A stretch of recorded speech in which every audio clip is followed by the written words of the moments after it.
to be here tonight, and I just want to give a shout out to Pastor Samantha. She had to be at Southlake tonight, but she has had faith in me and confidence in me to speak to you, and so I'm so grateful for her and her leadership in my life. Also, my husband James is here. James, will you stand up and wave? He's also been just an encourager in my life, and here in a second they're going to show a picture of my family with James and the kids. But every year at January, James and I sit down and kind of make some goals for the year. And so in 2013, previous to coming to Gateway, I was a teacher, an elementary school teacher. I've been on staff at Gateway for a little over a year. So in 2013, I was still a school teacher, and he said, in the next year and a half, you're going to work at Gateway. And I was like, okay. Like, it wasn't something that I thought that I wanted. Not that it was a bad place, but I was just like, I'm a teacher. Like, this is what I'm doing. And then the statement right after that, he said, and you're going to speak at Gateway. And I was like, whoa. Like, I know that you heard the Lord, but I'm pretty sure you missed it on that one, so maybe that was for someone else. But here we are, March 2015, and I'm working at Gateway, and I'm speaking, so thank you.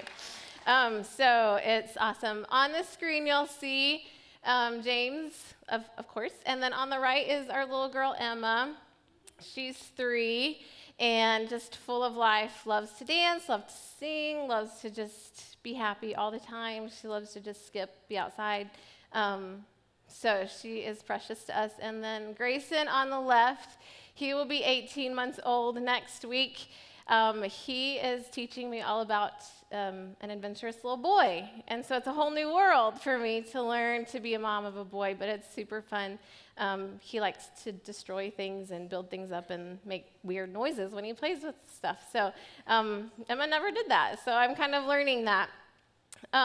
If you weren't here last week, Dr. John Townsend spoke about boundaries. He spoke about what boundaries were. He gave us some practical skills. He gave us some homework. So hopefully you guys had a chance to maybe review your notes. Did any of you guys have a chance to do that? Kind of go over them? Awesome. And so today I'm just going to kind of expound on that and kind of put some of my personal things of what I've used in my life that helped me set some boundaries. And we all know that we need boundaries, right? So God created boundaries. From the very beginning, he told Adam and Eve, like, here's your garden. You can do whatever you want, but don't eat of this tree. So that's an example of a boundary. In the New Testament, whenever he excluded himself and he just kind of went away and said, okay, I just need to be by myself. I need to pray. I need to just kind of gather my thoughts. That was a boundary that he was setting, saying, I need to be by myself right now. I just need to kind of just get away and pray. So that was another boundary that he did. And sometimes his boundaries come through the word no. Anybody like to hear the word no when you want to hear yes? That's kind of hard, isn't it? Any of you guys remember the movie Bruce Almighty? Okay, so for one day he decided, hey, I guess I'll be God, and didn't really turn out so well. So the minute that he wanted, he said, okay, I'll do this. He kind of got all these like voices in his head, like all these prayers, and he's like, oh, what do I do with this? Like, that's a lot of people, and they have a lot of prayers. So he went through a couple of things. Like first he's like, maybe if I put them in filing cabinets. And so the whole room fills with filing cabinets. And then in the next scene he says, well, maybe Post-it notes. And so the entire room is filled with Post-it notes and all over his face, all over the dog. They're everywhere. He's like, that's not really going to work. So then he gets this bright idea of saying, maybe email. So Yahweh.com, everyone emails in their prayer requests. And so he checks it, and he has like literally a million prayer requests. So the next scene, he's like typing out. He's like, maybe like I made some sort of progress on this. So he checks it again, and now there's like 3 million. So he's like, this is never going to work. So he decides, I have a great idea. I'm just going to say yes to everyone. So he clicks reply to all, says yes, and then you see like there's complete chaos because he said yes to everyone. So even though sometimes we want to hear a yes, it's not really a yes in that moment that we need to hear. We need to hear a no. And sometimes God has to say no to our wants so he can say yes to our needs. So he wants to say yes, but he has to say no to our wants so he can say yes to our needs. So I'm going to share with you some things from my life that have just kind of helped me set boundaries and keep boundaries. My first point is that our words need to be clear and not cloudy. So we're going to read a verse in 1 Corinthians. So if you want to go ahead and start flipping there, what I mean by clear, not cloudy, is using your words so that we're not beating around the bush. We're just being very direct. We're being very clear, and no one is confused whenever we set those boundaries. So if you're in 1 Corinthians, it's going to be chapter 2, verse 11. It says, "For who among men knows the thoughts of a man except the man's spirit within him?" So we all have our thoughts, but no one can know your thoughts if you don't speak them. So you can't assume that someone knows your boundary unless you've spoken your boundary. In marriage, I've learned that you can't assume a lot of things. Just because I think something doesn't mean that he's thinking the same thing, even though we've known each other for a while. And that's gotten me into trouble sometimes. I'm thinking, oh, why didn't he know? Like, it's obvious. But just because it's your boundary doesn't mean it's someone else's boundary. And just because you think that, oh, that's normal, like everyone should have that, doesn't mean that everyone knows that. So you have to speak it. An example in this, have you ever been with a group of friends and you're really hungry and you're like, okay, let's go eat. Where are we going to go? Okay, and then it's like, well, I don't care. Where do you want to go? I don't care. Where do you want to go? That happens a lot with James and I. And most of the time, I'm a pretty laid-back person. I'm like, let's just go wherever. Wherever you want to go is totally fine with me. I could do whatever you feel like doing. I'm good. I'm flexible, whatever you want to do. But there's this, like, sometimes whenever we go that I just really am, like, craving something. Like a good, warm fajita. That warm tortilla with chicken and maybe some steak with some cheese and sour cream. And it's just like, oh, like I have the taste in my mouth. Have you ever had that? Like, you can just taste it. And then he, like, drives up into, like, a pizza place. I'm probably going to enjoy the pizza, but I'm probably not going to really love what I'm eating because it's not that awesome fajita that I had in my mind. Well, I can't get mad at him. I never said it. I just said, oh yeah, whatever's good, when really it wasn't in my mind, whatever is good. It's really, I had something set in my mind. If I would have said, I want to go to Uncle Julio's, I want chicken and steak fajitas, and I want a warm tortilla, he'd be like, done, let's go. And he would have been like, awesome, you made a decision, yay. But my point is that you have to speak it. You have to be clear. You can't be shady. You have to not beat around the bush. You have to be direct and clear with your words. If your words aren't clear, how's anyone going to know what your boundaries are? So you have to speak them, and you might hurt someone's feelings. And that's kind of something I had to get past, because I want everybody to get along, and I want everybody to be happy. But sometimes to protect yourself, you need to say the clear boundaries that you have set in place because they're there for a reason. So that brings me to my next point of know before the no. We're going to be looking at Matthew 4 later on, but my point here is it's really important for you to know that you're going to answer the word no in a certain situation before the situation ever gets there. It's a whole lot easier if you've decided that you're going to say no to something, if you've previously thought about it and said, okay, if this comes up, I'm going to say no. If this comes up, I'm not going to do it. And it makes it a whole lot easier when that situation comes because you've thought about it way back there that you're going to say no, that when it comes up, your answer is immediate, and it's no. Has anybody ever experienced that? So kind of a funny example with this. Anybody get salesmen at their doors? Okay, we get a few salesmen, and even growing up, my parents, most of the time would say no. James does the same thing, like, most of the time, I'll have a conversation with them, make them feel like, how's your day? But most of the time, it's no. Unless it's like February or March and it's a little girl with cookies, he'll go for that, Thin Mints, all the time. But other than that, it's usually no. So this one day, the kids were napping, James was off somewhere, and I get this knock at the door, and it's a Kirby salesman. And he says, hey, we're doing some free carpet cleaning. This is like November. And so my brain's like, Thanksgiving, family's coming, free carpet cleaning. That'd be awesome. So I'm like, how long does this take? Because the kids are napping. Oh, it'll take like 45 minutes. Okay, great, come on in.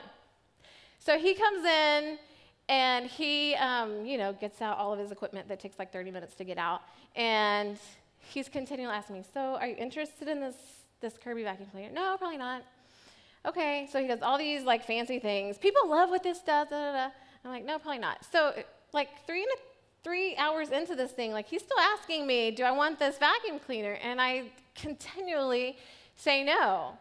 Well, if I would have been swayed in his, because he's a great salesman, like he's giving all the good points, like there's so many germs, like your kids could get all these diseases, and I'm like, oh, no.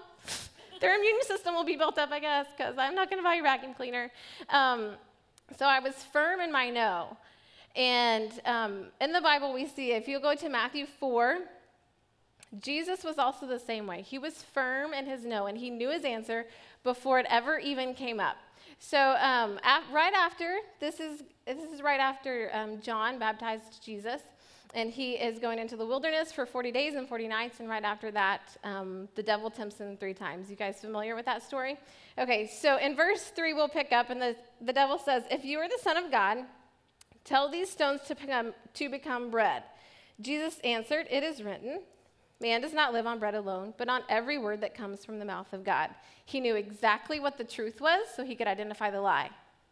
So he knew the word of God so well that he knew his answer before the situation ever came. And in verse 9, they're on the mountaintop, and he says, all of this I'm going to give you if you'll just bow down and worship me.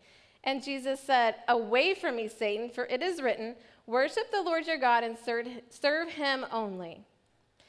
He knew what his answer was. He knew where his boundary was. He knew where he stood. He didn't waver. So when you know where your boundary is, and you know what you're going to say, it's less likely for you to waver and for people to kind of nudge you in this direction of, oh, but it'll be okay this time. If you know where you're going to stand and you've made that decision beforehand, it's a whole lot easier to say no in that situation whenever it comes up. When you say no to something today, it might mean that tomorrow you're saying yes to something even greater than what you said no to the day before. So don't think that God's love for you is harsh because he sets boundaries. It's because he sets boundaries. It's because that he loves us that he sets those boundaries. Like I said before, I was a teacher, and so one of the first things I learned as a teacher was you got to set some boundaries for that classroom, or they're just going to like run all over you. And in my classroom, it wasn't like, you must do this and you must do this. My first goal was to love them. And if you love them, they're going to obey what you've put in, what the parameters are and the rules that you have set in place. It's the same way with God. He loves you so much that he has to put boundaries in there and in your life to protect you. It's not because he's a mean, harsh God. It's because he knows what's on the other side of it. He knows that if he says yes, it might mean destruction to you the next day. But if he says no, and you just wait a little bit till it's yes, then it's going to be so much greater for you. It's hard with human eyes and just our human flesh to realize that and to know that God has the bigger plan and that our yes isn't really what we need right now. But God knows, and he knows, and his timing is absolutely perfect. So that brings me to my next point of being consistent with your no. If you're consistent, then people know what to expect. They know where you stand. You're not going to waver. Whenever we start compromising our boundaries is when we start compromising our blessings. God has a whole lot of blessings for you, but he set some things into place for you to obey him and for you to follow him and have faith in him so that he can deliver those blessings to you. Grayson is a pretty good example of me having to be consistent with my boundaries. Like I said, he's very adventurous. So at 11 months, he started walking, and I was like, yes, I don't have to vacuum as much because his hands won't be on the floor, and he won't be in all the carpet. Well, I was totally wrong. Because that boy can spot something across the room that you never even saw. You can see him like playing, and then his eyes dart, and he's like, ah! And he goes over and he picks up something like super tiny, and sometimes he's like, so that I can take it from him. But most of the time, it goes directly in his mouth. So we've had a lot of things in our mouths. He has found Emma's hair rubber bands, little tiny beads, dog food, rocks, dog poop. Like, there's really no limits with him. He's like, I found it. If it's in my hand, it's going in my mouth. And so in those moments, I have to say, Grayson, no, that's dangerous. And tell him, explain to him, that's not good for you. If you swallow a rock, you're going to choke. It's not going to be good. If you eat dog poop, I don't know what will happen. I've never done that, but it's probably not good. And he also loves to climb. So around Christmas time, I had the ladder out. I was taking down the Christmas tree, and before I know it, he's up like 3 or 4 steps. And I look over, and he has this huge grin on his face, and he's like, hey, didn't think anything of it. So I had to go to him, and I was like, Grayson, this is dangerous. You could fall. You're only 14 months old. This is not okay. So my answer had to be consistent with him. This past weekend, he decided to climb up on Emma's bunk beds, which are like this tall. I was putting laundry away in Emma's closet. I come out, and Grayson is standing on Emma's bunk bed. Not sitting, he's standing. And I kind of have a little freak out moment, but he's not just standing against the wall where it'd be okay, kind of safe. He's standing on the very edge. And he's not just standing, he's peering over the side. And he has this humongous grin on his face I did it, awesome. And my face is ah. So I run over, I put my arms out, and he thinks it's time to jump, and he's like, yay! So he jumps in my arms, but again, I have to say, Grayson, this is dangerous. When you're older, it might be fine, and if you sit and not stand, but I have to consistently tell him, and I have to consistently set the boundary. This is not safe for you. It's dangerous. And so I'm there to protect him because I know what can happen. I know what can happen if he falls off the side. I know what happens if he swallows that. So because I've had the experience, I'm able to help him out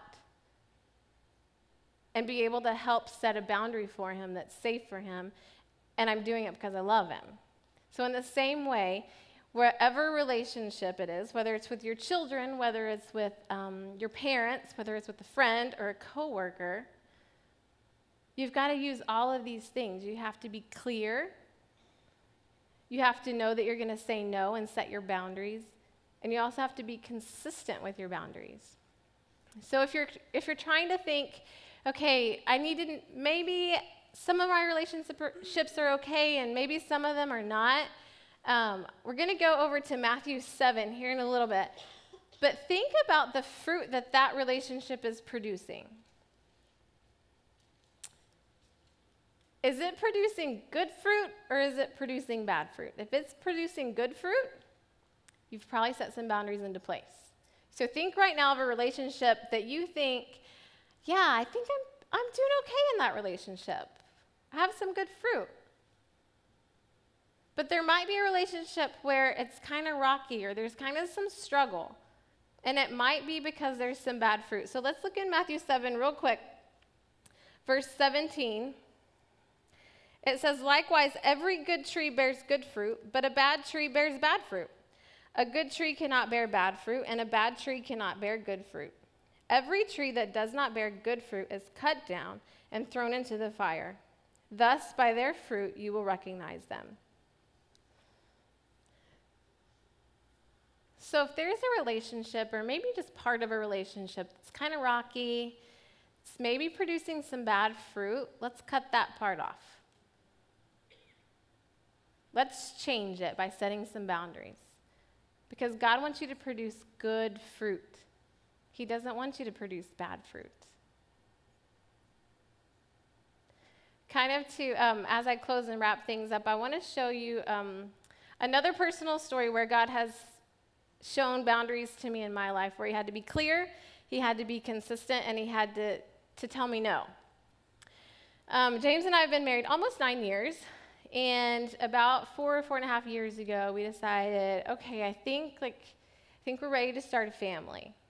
So we kind of put some things in place, thought that we had, come to a place. I think that maybe I got there a little bit before James and kind of nudged him along, but we got there.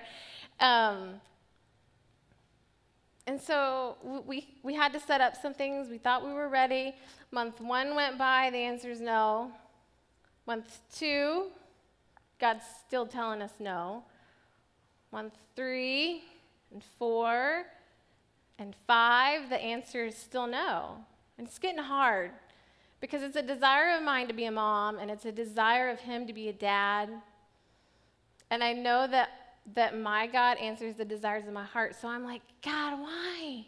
And it gets really hard about month 6 and 7 because some things are happening in our group of friends. So I was still a teacher. One of my friends came in one day and she was like, guess what? We're pregnant. And I was like, awesome. I didn't even know that you guys were trying. And she was like, we're not. It's a total surprise. Like, I'm just like in shock. And I'm like, what? Really?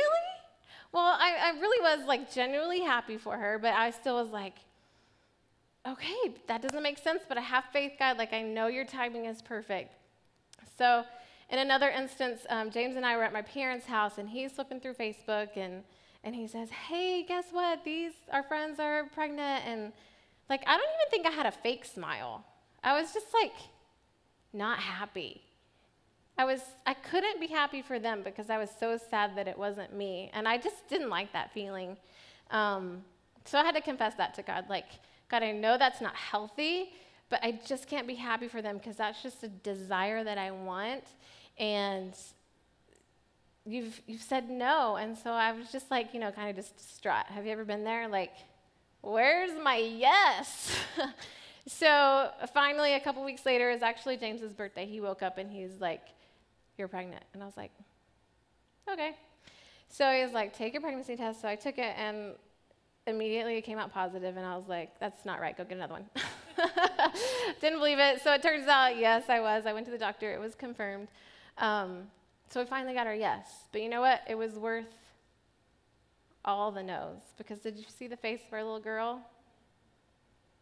It was worth every single no and every single boundary that was set, because that yes was a blessing. And I'm not going to take that blessing for granted. It's so much sweeter because I know that it was God's perfect timing. So hopefully tonight you can use some of what I said and use it to set some boundaries in your own life and in some relationships that may need some boundaries. Here in a second, Amy's going to come up and tell us what we're going to do next. But before she comes up, can I pray for you? God, thank you so much for your love and your presence. Thank you that you love us enough to put boundaries into place, and you love us enough to set those boundaries and say no sometimes, because we know the yes is coming at a better time.